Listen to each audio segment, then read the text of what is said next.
Hi there, I am Alex Cunningham, and I will walk you through this Shopify tutorial step by step. Are you ready to start selling your Shopify products on Google and reach more customers than ever before?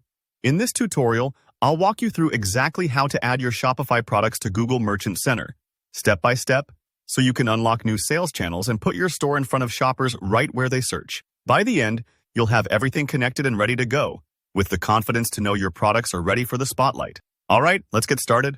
First, head to your Shopify dashboard.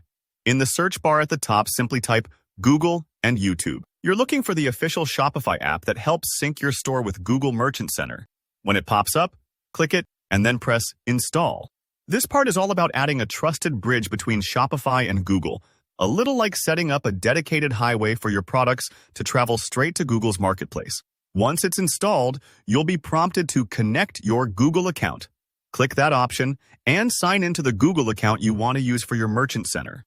And don't worry if you have multiple Google accounts, just make sure you use the one you want your product listings associated with. After signing in, hit Continue and then Allow when the app asks for permissions. This is giving Shopify the green light to share your product info with Google. Super important for seamless syncing.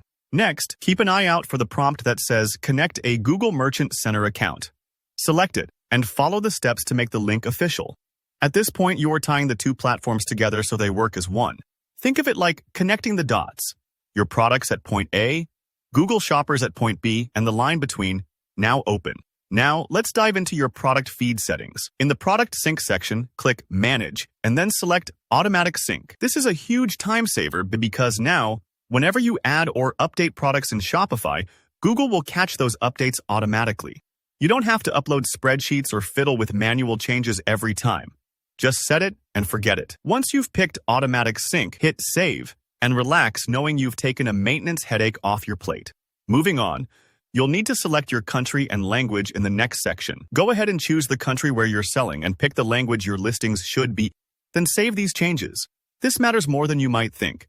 Google uses this info to showcase your products to the right shoppers, in the right place, and in the right language. Imagine you're running a bakery.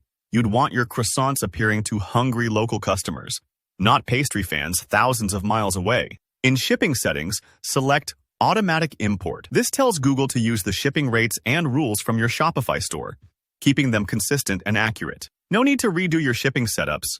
It's like having your shipping policy follow your products wherever they appear. Next, check out link settings.